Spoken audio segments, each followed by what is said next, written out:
Hello again, Maverick traders, and welcome out to your weekly currency room. This is Ankit here, and I'll be breaking down this week's price action and most importantly, talk about our upcoming week ahead. As always, let's get into it. We'll be taking a look at broader market analysis, then bring it down to our currency baskets, and then we'll take a look at some possible setups ahead.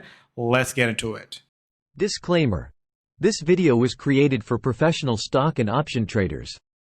Maverick Trading is a proprietary trading firm that employs professional traders around the world.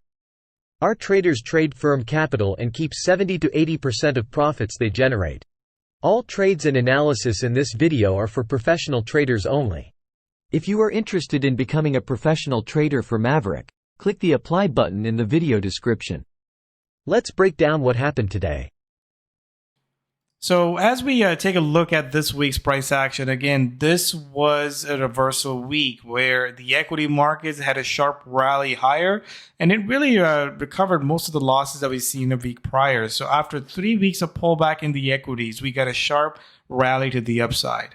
So we are still at a crossroad here because we are still below that 20 to 50 moving average, and we'll have to find out which way it's going to go. But we had the biggest rally since October 2023, and we'll have to find out how much legs are behind this rally, or is this going to be a bit of a bearish rally formation here. Outside of that, if you take a look at the US dollar and the yields, again, just a small pullback. Really, they were not the big mover. The gold market pulled back after a spectacular run, so there's a bit of a profit taking there, but not so much in the dollar and the yields. Outside of the currency market, taking a look at the crypto market, we are seeing more range for price action. So similarly, had a big run, and then it's just going to go on sideways. The Ethereum, out of the all, actually being the most underperformer, but that's really it.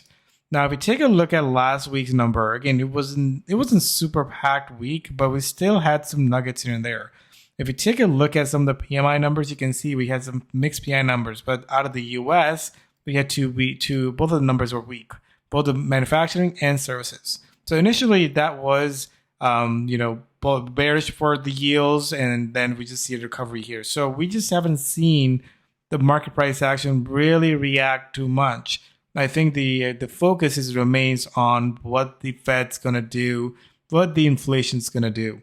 We had the CPI number out of the Australia, and look what happened. Their number were actually pretty strong, and I'm not surprised that Aussie is one of the best currencies for so far for this week. So this is where it really gets you to that these numbers are important and they move the markets. And I think we have to look at all these numbers and really look at some sort of movement off of it, especially when they are way off expectation. Now, we had some GDP number out of the US. Again, it wasn't really a big mover for the US market. Outside of that, really the big movement came off the Bank of Japan. They again didn't do anything with their report, with the statement, and there we go. We had a big move down in the Japanese yen. So that was pretty much it. This week, the Japanese yen was the biggest mover to the downside. Now we had the Aussie actually being the best performer to the upside. So there were some big moves.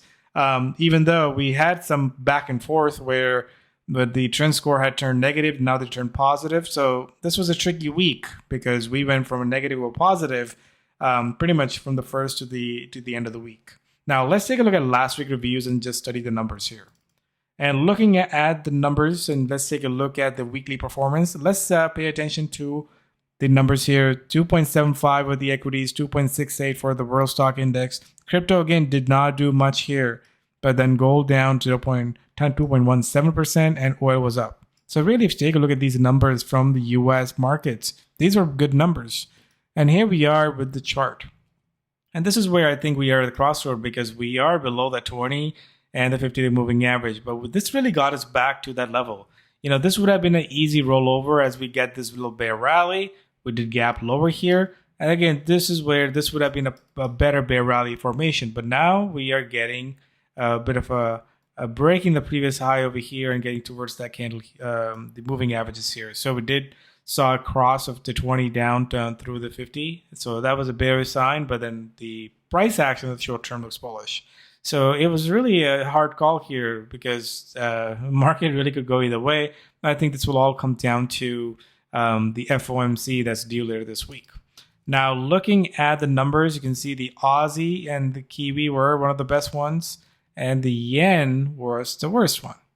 So yen, again, not a surprise. Yen score was negative going into this week, so that is in line with expectation. The Swiss franc is also in line with expectation. So we got 2 out of 3 right.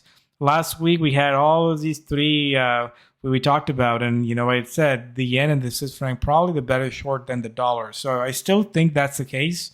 And then let's come in the middle, and let's come to especially the pound. So pound had a pullback last week, which was quickly bought out. And I think this is where we are in some of the European currencies like the euro and the pound. You know, you get these little breakouts, but they just don't go anywhere. They quickly snap back into the range. So we'll take a look at the charts, and the Canadian dollar is the one actually outperformed this week.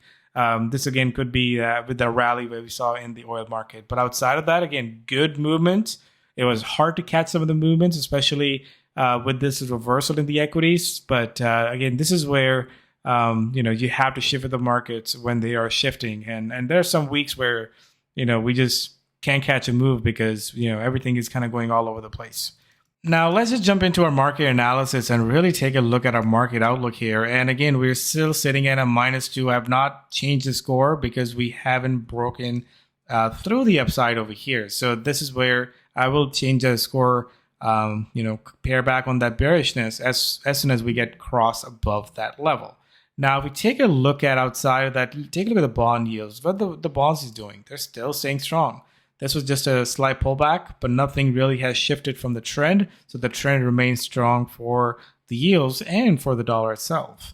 Now, the crypto markets, this is what we talk about, sideways price action, really not going anywhere. That's what crypto does. It goes sideways for a bit and then it has this advance.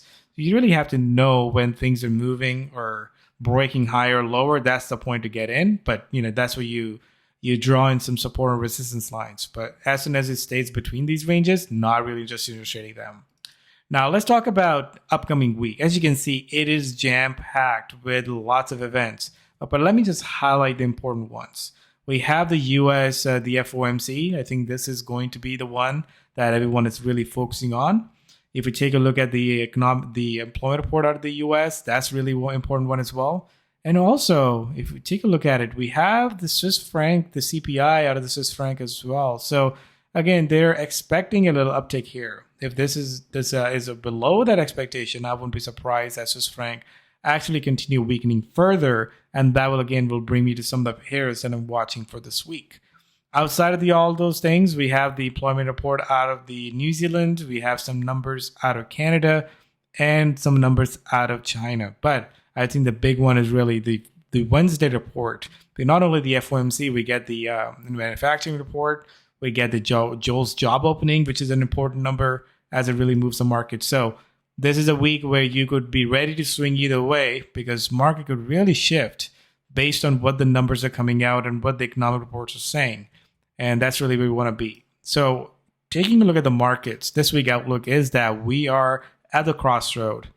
And with the FOMC statement ahead, things can go bullish or bearish. So I think we want to be flexible on swinging either way, depending on which levels do we see break first. So as the central bank goes, Wednesday at 2 p.m. is the one we'll be watching. And outside of that, we have a bunch of these economic reports that we'll be paying attention to as well. So I am personally looking to be more active around these news events because that's really where we are getting a lot of these moves.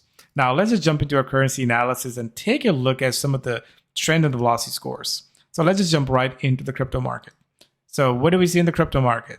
We are seeing the Bitcoin remains weak, but then the velocity is just not there. Not really super bullish or bearish, price action here. That was Bitcoin Cash. If we take a look at Bitcoin, it's kind of going sideways and lower as well. Quickly take a look at Ethereum. That is not really moving either.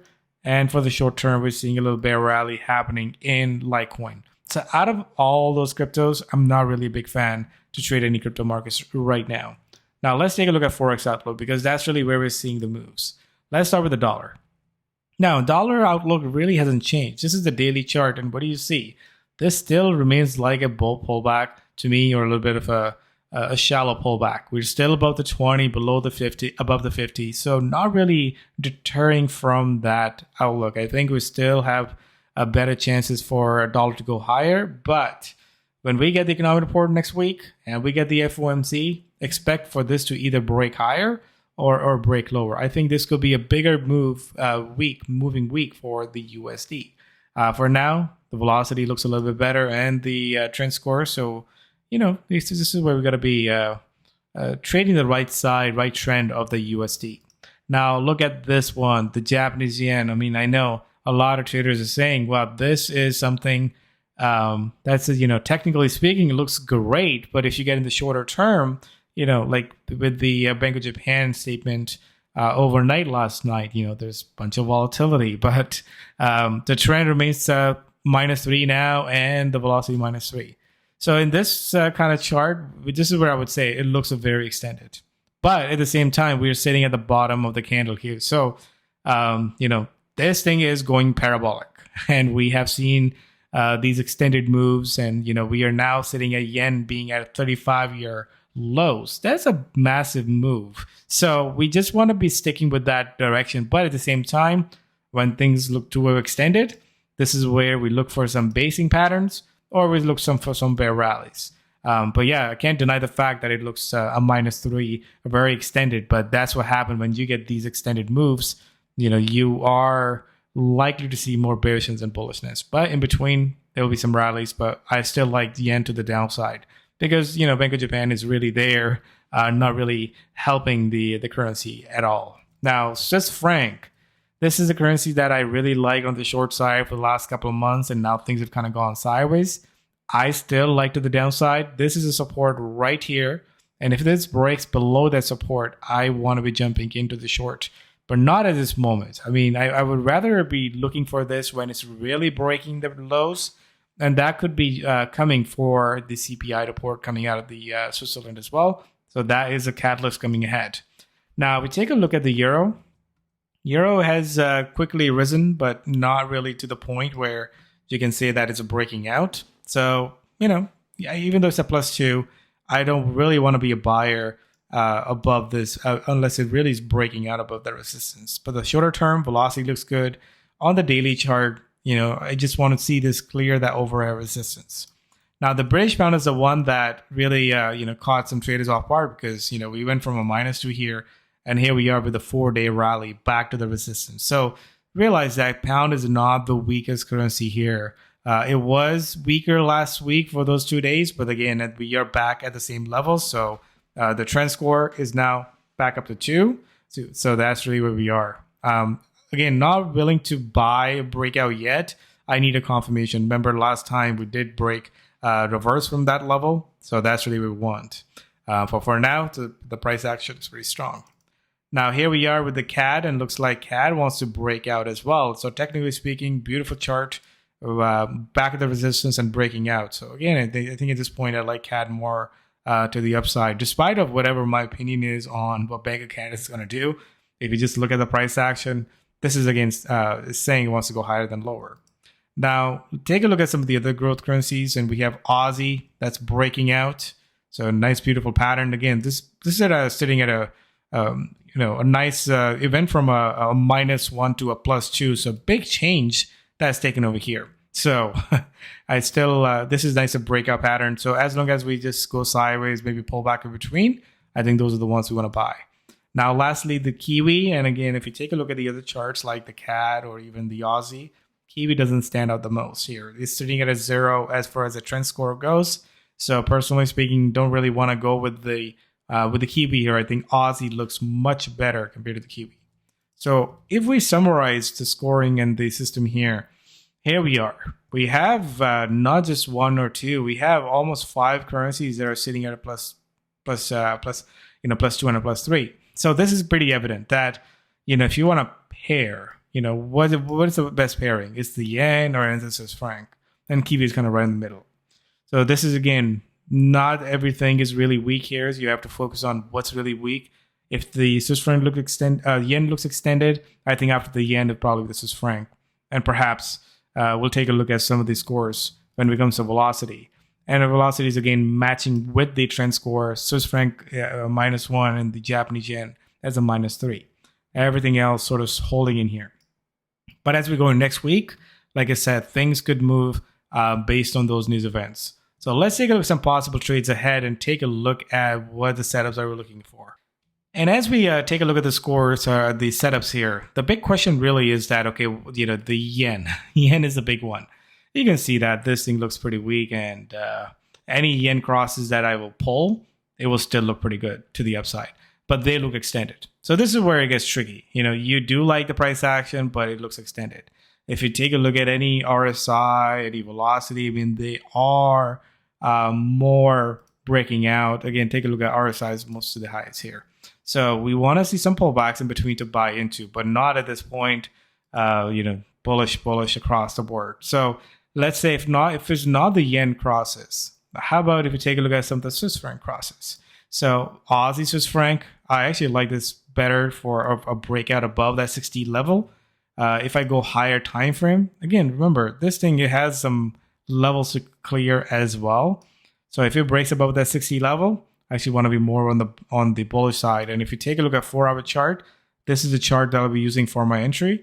We got a nice little base, it's little small bases here in between. I'm going to use the 13-day exponential moving average to really break out of it and use that as our guiding stop. So Aussie Swiss franc, you take a look at CAD Swiss franc, beautiful, nice little high base. So basing setup here, taking a look at the daily chart, it wants to break out. So, if we take our focus from the yen crosses, I really like Swiss franc crosses here. Aussie Swiss franc, Kiwi Swiss franc. If we take, Aussie and CAD Swiss franc, let's take a look at the Kiwi Swiss franc. Not so much. So I'm going to put the Kiwi on the sideline here. And then we can also go into dollar Swiss franc. I mean, this is another setup that I really like. And this is, again, the setup I'll be watching for the FOMC this week and the CPI. This is, again, above the 92 is the prior level of resistance that it had last year.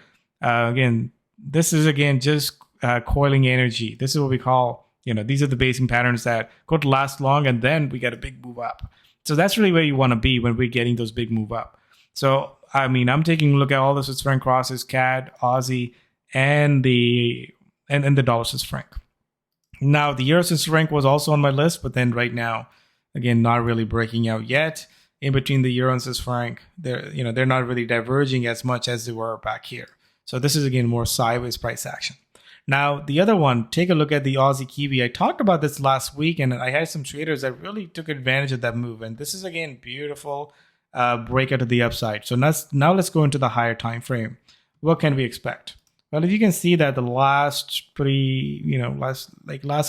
couple of times, it did tested this level at 110.32. But I mean, if we go after that, the ultimate level of resistance you can see is 113. So there's still about 300 pip before we can hit that previous high. But if we just go with the shorter term, our next level of resistance is about 110.38, 110.40. So if this breaks above that 110.40, that's really where we can look for a retest of this 113, 114 area. But yeah, this is the one that I'm really watching as well. So good job to whoever caught that trade. This has been a great trade overall in the last couple of months. It's moving very nicely to the upside. So that's really it. We can't really take a look at some of the best versus the best. We want to take a look at the best versus the weak. Let me take you down to some of the dollar crosses. So dollar, I think it has a potential to move either way. But, got to be careful about the dollar here, because what's happening with the dollar is that the bond yields are staying strong. And as soon as the bond yields are staying strong, and it's going to continue helping the dollar to stay strong as well. So pullbacks can easily reverse. So it's not really the weakest price action here in the shorter term. So, right now we're seeing a little bit pullback formation. So the yen, this is the weakest one. If you go in the other ones, like the Swiss franc, now that's showing more weakness. So that is really what we want to focus on. And in conclusion, FOMC is in focus along with all the other economic reports that we are paying attention to. So I'm pretty clear on when to be active and what to be looking for. Now we have bullish as 5 bullish currencies, and bearish we have Swiss franc and the yen. And outside of that, we'll be open to looking at new trades. So stay disciplined and, go with the plan, make sure you're consistent with your plan and whatever you have for the next week, and swing accordingly. Thanks for joining. Have a good, happy weekend ahead. We'll see you in the next one. Happy trading.